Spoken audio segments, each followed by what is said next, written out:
সাথী। সাথী এই শব্দটির ব্যাখ্যা কে কিভাবে করে? মিত্র, সখা, বন্ধু। কিন্তু অর্থ একটাই, তিনি যিনি আপনার সঙ্গী হন আর তিনি যার সাথী আপনি হন। এবার সব থেকে বড় প্রশ্ন হলো এটাই যে তিনি কে হতে পারেন যাকে আপনি আপনার সাথী বলে মেনে নিতে পারেন, নিজের সখা, নিজের মিত্র, নিজের বন্ধু মেনে নিতে পারেন। আপনার সাথী হলেন তিনি যিনি দুঃখের সময় আপনার পাশে থাকবেন, আপনার হাত ধরে থাকবেন। আপনার সাথী হলেন তিনি যার হাত আপনি নিজের সুখের দিনে ধরে থাকবেন। সেই সাথীরই হাত ধরুন যিনি দুঃখে সবসময় আপনাকে সাহায্য করার জন্য তৎপর হয়ে থাকেন, আপনার পাশে থাকেন, আর যাকে সুখের দিনে আপনি আপনার সাথে রাখতে পারেন। আর যখন আপনার সাথে আপনার এই সাথী থাকবে তখন আপনি এটা বুঝবেন যে যখন জীবনে দুঃখ আসে তখন এই দুঃখ কমে যায়, সবার মধ্যে ভাগ হয়ে যায়।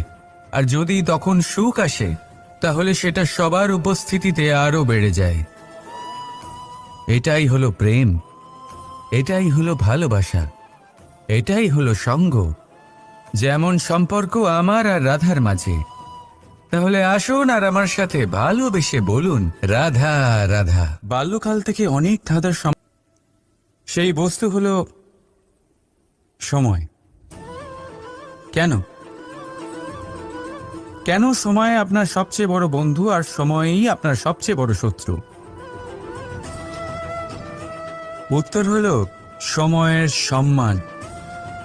যে ব্যক্তি সময়কে সম্মান করে সে নিজের জীবনে সমস্ত লক্ষ্যে পৌঁছে যায়। সংসার তার গুণের কদর করে, তাকে মাহাত্ম্য দেয়। আর যে ব্যক্তি সময়ের মাহাত্ম্যকে সম্মান করে না, বুঝতে পারে, কারণে অকারণে তার অপমান করে, সংসার তাকেই ভুলে যায়। এই জন্য সময়কে সম্মান করুন, তা নষ্ট করবেন না। কারণ ভালো সময় এই সংসারকে দেখাবে আপনার বাস্তবিক রূপ, কিন্তু খারাপ সময় আপনাকে দেখাবে এই সংসারের বাস্তবিক রূপ। তাই ভালোবেসে বলুন, রাধা রাধা। জীব জন্মগ্রহণ করে আর তার সাথেই সজাগ হয়ে ওঠে তার স্মৃতি। স্মৃতি বড়ই শক্তিশালী, তা থেকে হয় বিচিত্র অনুভূতি। সব সময় আপনার সাথে থাকে, আপনার সাথে যা যা ঘটে সেটা কোথাও না কোথাও কোনো এক স্থানে সঞ্চিত থাকে। কিন্তু কখনো কখনো আমরা ভুলে যাই যে এই স্মৃতি আমাদেরই। তাই এর মধ্যে আমরা কি রাখবো আর কি মুছে দেব তা আমাদের ওপরই নির্ভরশীল। এই জীবনে আমাদের কি মনে রাখা উচিত? সুখ, আনন্দের মুহূর্ত, সেই মুহূর্ত যেখানে আমরা উপকৃত হয়েছি, সেই মুহূর্ত যখন কেউ বন্ধুত্বের মর্যাদা দিয়েছে, সেই মুহূর্ত যখন আমরা কাউকে আনন্দ দিয়েছি। কিন্তু আমরা কি মনে রাখি? নিজের দুঃখ, কষ্ট, সেই মুহূর্ত যখন কেউ আমাদের সাথে খারাপ করেছে, সেই মুহূর্ত যখন কেউ শত্রুতা করেছে। আর তারপর এই স্মৃতিগুলোই আমাদের তাড়িত করে প্রতিশোধের জন্য। তাই আমাদের কি বলা উচিত আর আমাদের কি মনে রাখা উচিত তা আমাদের উপর নির্ভর করে। এই জীবনে সবকিছু ভুলে যান, কিন্তু এই কথা অবশ্যই মনে রাখেন, যে কথা ভোলার তা মনে থাকে তাই বিবাদ বাঁধে। তাই ভালোবেসে বলুন, রাধা রাধা। কখনো বটবৃক্ষ দেখেছেন? কি বিশালাকায় হয়। কখনো কখনো ভয় করে যে এই ভারী ডালগুলির ভার এই বৃক্ষ বহন করতে পারবে তো। ভয় করে এই বৃক্ষ ভেঙে না পড়ে যায়। কিন্তু না, সময়ের সাথে সাথে শাখা থেকে নির্গত এই প্রশাখাগুলি মাটির দিকে এগোতে থাকে, আর তারপর নিজেরাই শিকড় হয়ে এই বৃক্ষের ভার বহন করে। ঠিক একই রকমভাবে যারা পরোপকার করেন, সৎ কর্ম করেন, তাদের নিজের কথা চিন্তা করার কোনো প্রয়োজন নেই। কারণ তাদের কর্ম ঢাল হয়ে তাদের রক্ষা করে। এই জন্য জীবনে অবলম্বন নয়, কর্মের চিন্তা করুন। রাধা রাধা। এই প্রকৃতি সকল জীবের সৃষ্টি করেছে ক্ষুধার। তবে আশ্চর্যের বিষয় হলো এই যে সেই মানুষই কখনো নিজের পেট ভরাতে পারে না। কেন? এর কারণ হলো লোভ। এই সংসারে যে কোনো প্রাণী, তা সে শাকাহারী হোক বা মাংসাশী, সেইটুকুই স্বীকার করে যাতে সে বাঁচতে পারে, কিছু জমিয়ে রাখেন। কিন্তু মানুষ সারা জীবন শুধু জমাতেই থাকে, কিন্তু তাও না নিজের মনের খিদে মেটাতে পারে আর না শরীরের। তাই যদি কিছু জমাতেই হয়, জমান সৎকর্ম আর নাম, নয়তো এই সংসার থেকে খিদে নিয়েই ফিরে যেতে হবে। তাই ভালোবেসে বলুন রাধা রাধা। আপনি ওই কথাটা নিশ্চয়ই শুনেছেন, যখন ভগবান একটা দরজা বন্ধ করেন তখন অন্যদিকে অনেক দরজা খুলে দেন। এবার এই দরজা, এই সমস্ত পথ আমরা দেখতে পাই না, অনেক সময় আমরা বুঝতে পারি না, হারিয়ে যায় সব। কখনো কখনো মনে হয় যে এই কথাটাই মিথ্যে, কিন্তু আসলে তা তো নয়। তাহলে হারিয়ে যায় কেন?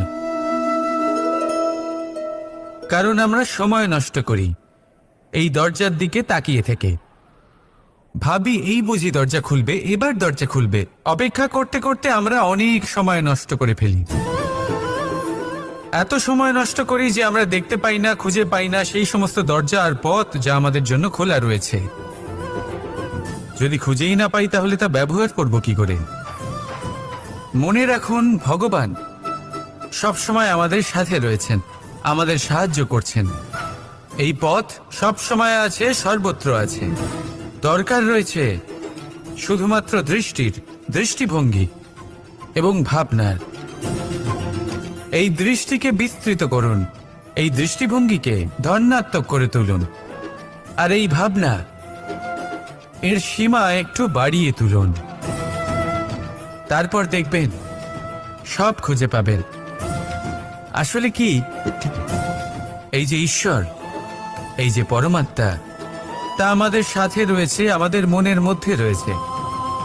যিনি তাকে মন থেকে চাইবেন তিনি তাকে মনের মধ্যে অবশ্যই খুঁজে পাবেন। যদি উনি মন থেকে চান পথ খুঁজে পেতে, তাহলে তিনি অবশ্যই পথ খুঁজে পাবেন। তাহলে আসুন আমার সাথে ভালোবেসে বলুন রাধা রাধা। ভগবান, বরং এদের বিজয় মন্ত্রটাও এক। ভগবানকে মানুন, তাকে বিশ্বাস করুন, তাকে স্বীকার করুন। এটা করলেই মনের দৃষ্টি থেকে ভগবানকে দেখা যায়, আর উনি আপনাকে সমৃদ্ধ করে তোলেন। ভুলের সাথেও এটাই ঘটে। নিজের ভুল স্বয়ং মেনে নিলে, স্বীকার করে নিলে, সব কিছুই স্পষ্টভাবে দেখতে পাবেন। যেদিন থেকে আপনি নিজের ভুল মেনে নিতে শিখবেন, সেদিন থেকে সেই ভুল শোধরানোর প্রক্রিয়াও শুরু হয়ে যাবে। আপনি বুঝে যাবেন নিজের ভুল কিভাবে শোধরাতে হয়। তাই মনে রাখবেন, নিজেকে শ্রেষ্ঠ করে তোলার জন্য নিজের ভুল স্বীকার করা অত্যন্ত প্রয়োজনীয়। এই জীবনে শান্তি আনার জন্য ঈশ্বরকে মেনে নেওয়াও অত্যন্ত প্রয়োজনীয়। সবসময় নিজের গুণ এবং নিজের দোষ মনে রাখবেন, আজীবন সুখী থাকবেন। রাধা রাধা। আমরা সবসময় চাই যে এই সংসার আমাদের জ্ঞানী বলবে, বুদ্ধিমান বলবে, বুঝদার বলবে, কিন্তু মূর্খ যেন কেউ না বলে। মূর্খ শব্দটা আমরা কেউ শুনতে চাই না, দূরে পালাতে থাকি। কিন্তু একটা সত্যি সবার কাছে অজানা, যে মূর্খ হওয়া হলো বুদ্ধিমান হওয়ার দিকে সর্বপ্রথম পদক্ষেপ। আপনি যত খুশি দিগ্গজ জ্ঞানী মানুষদের সাথে আলাপ করুন, যত ইচ্ছে কথা বলুন, যতই জ্ঞানের কথা আলোচনা করুন, অভিজ্ঞতা মূর্খ হবার পরেই পাওয়া যায়, তাই নয় কি? মূর্খ হবার পরে আপনি এটা বুঝতে পারবেন যে কি করা উচিত নয়। জ্ঞানী ব্যক্তি আপনাকে এটা বলবেন যে কি করা উচিত। আর এই সংসারে কি করা উচিত তার থেকেও অনেক বড় জ্ঞান হলো কি করা উচিত নয়। সেই জন্য সব সময় মনে রাখবেন, আপনার করা কিছু ভুল আপনাকে যদি কেউ মূর্খ বানিয়ে থাকে, ছল চাতুরি করে থাকে, তাহলে কোনো ব্যাপার নয়, এটা শেষ পর্যন্ত আপনাকে আরো বুদ্ধিমান করে তুলবে। এই মুহূর্তে ধন্যাত্মক থাকুন, এই সংসার আপনাকে অবশ্যই জ্ঞানী বলবে। রাধা রাধা। আমরা মানুষেরা কি অদ্ভুত, তাই না? যখন ভুল আমরা করি তখন আমরা চাই আপোষ করে নিতে। এই ভুলই যদি অন্য কেউ করে তখন আমরা চাই ন্যায় হোক। কেন? একই পরিস্থিতিতে দুই রকম আচরণ কেন? দেখুন, যদি আপোষ, ন্যায়, প্রতিকার বা প্রতিঘাতের বদলে আমরা শুধু এবং শুধুমাত্র প্রেম দিয়ে ভরিয়ে তুলি, তাহলে না আমাদের আপোষ করে নেবার আশা থাকবে, না ন্যায় পাবার আকাঙ্ক্ষা। কারণ মানুষ আপোষ বা ন্যায় তখনই চান যখন কিছু নেবার থাকে, কিন্তু প্রেমে তো সব কিছু অর্পণ করে দেওয়া হয়। মনে রাখবেন, সব থেকে বড় আপোষ আর সব থেকে বড় ন্যায় শুধুমাত্র ভালোবাসা। তাহলে আসুন আমার সাথে ভালোবেসে বলুন, রাধা রাধা। বটবৃক্ষের বীজ সর্ষের দানার থেকেও ছোট হয়, কিন্তু যখন তা নিজের রূপ ধারণ করে তখন তা বিশাল বৃক্ষের আকার ধারণ করে, যা সহস্র বছর ধরে বেঁচে থাকে, ছায়া প্রদান করে, পাখিদের আশ্রয় প্রদান করে। অন্ধকারে থাকে সে, যতই আলো আসুক না কেন, যতই বর্ষা আসুক না কেন, সব সহ্য করে। আর তারপরে একটা চারা গাছ অঙ্কুরিত হয়, তারপর ধীর গতিতে একটা বিশাল বৃক্ষতে পরিণত হয়। দেখুন, জীবনে কঠিন সময় আসে, এই জন্য নয় যে আপনি হার মেনে নেবেন, এই জন্য আসে যাতে আপনি ভবিষ্যৎ নির্মাণের জন্য নিজেকে তৈরি করতে পারেন। যদি কঠিন সময়ে আপনি ওই বীজের মতো দৃঢ় হয়ে থাকতে পারেন, তাহলে আপনিও একদিন সেই বিশাল বৃক্ষের মতো নিজের অস্তিত্ব গড়ে তুলতে পারবেন, যা সহস্র বছর পর্যন্ত মনে রাখা হবে। আসুন আমার সাথে ভালোবেসে বলুন, রাধা রাধা। জীবনে এমন কিছু কাজ রয়েছে যা আপনাকে একাই করতে হয়, আর এমন কিছু কাজ রয়েছে যা আপনাকে একসাথে মিলে করতে হয়, একজোট হয়ে, সঙ্গবদ্ধ হয়ে। এবার সঙ্গবদ্ধ বলতে কি বোঝাতে চাইছি? আমি তাদের কথা বলছি না যারা বাস্তবিকভাবে একে অপরের সাথে কাজ করেন। আমি তাদের কথা বলছি যারা একে অপরের থেকে দূরে থেকেও একে অপরকে বিশ্বাস করেন। আমি আগেও বলেছিলাম, সমস্ত বিশ্বের আশা বিশ্বাসেই বসবাস করে, তাই না? তাই যেখানে সমস্ত বিশ্ব আছে, সমস্ত সংসার আছে, সেইখানেই বিশ্বাস রয়েছে। তাই আপনার আশেপাশে এমন দল সঙ্গবদ্ধ করুন যাদের আপনার উপর বিশ্বাস আছে আর যাদেরকে আপনি বিশ্বাস করতে পারেন। তাহলে আসুন আর আমার সাথে ভালোবেসে বলুন, রাধা রাধা। এই সংসার অত্যন্ত বিচিত্র এক স্থান। সরার প্রয়োজনই নেই, শুধু তাতে টিকে থাকতে হবে, সেই হিমালয়ের মতো যা আজ পর্যন্ত টিকে রয়েছে। যদি আপনি সত্যবাদী হন তাহলে আপনার কিচ্ছু প্রমাণ করার কোনো প্রয়োজন নেই। যদি প্রয়োজন থাকে তাহলে সত্যের সাথে টিকে থাকার। এই সময় নিজে সাক্ষী হবে, নিজে প্রমাণ দেবে। এই নিয়তি স্বয়ং প্রমাণিত করবে যে আপনি সত্যবাদী ছিলেন, আপনি সত্যের পথে ছিলেন। তাহলে আসুন আর আমার সাথে ভালোবেসে বলুন, রাধা রাধা। কোথায় আছে যে জীবনের আধার হলো সম্পর্ক, প্রসন্নতারও এবং ঈশ্বরের সাথে দেখা পাওয়ারও। এবার এই সম্পর্কের আধার আসলে কি? সেবা? না। বোঝাপড়া? না। অপেক্ষা? না।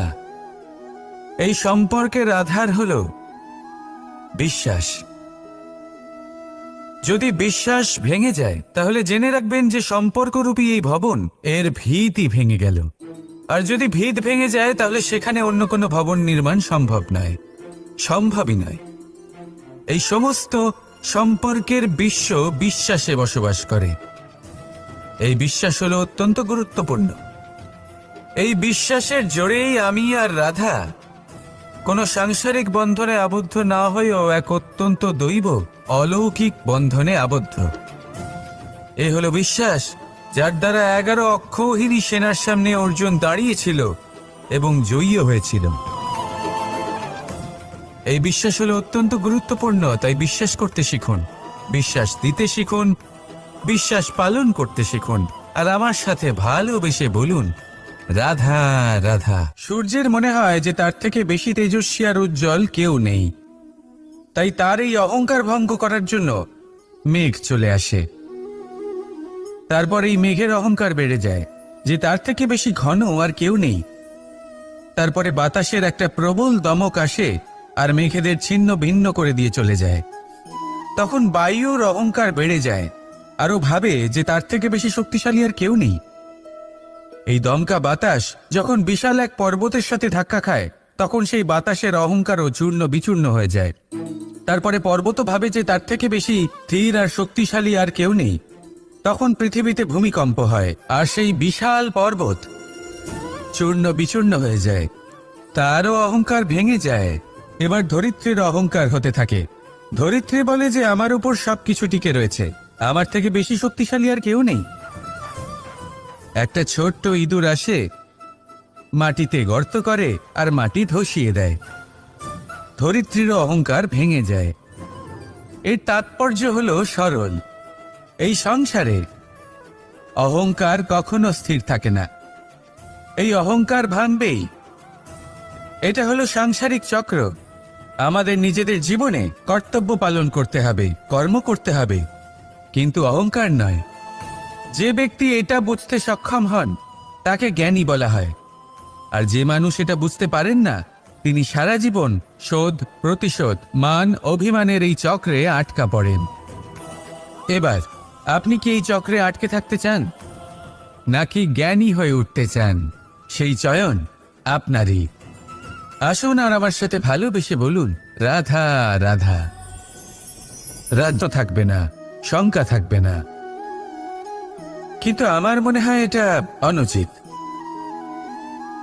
কোন রাজ্যের পক্ষে বা কোনো শাসনকালে সব থেকে বড় সংকট তখন আসে যখন সব থেকে বেশি যোগ্য ব্যক্তি বা সব থেকে বেশি বিদ্বান ব্যক্তিও শুধু মুখদর্শক হয়ে বসে থাকেন।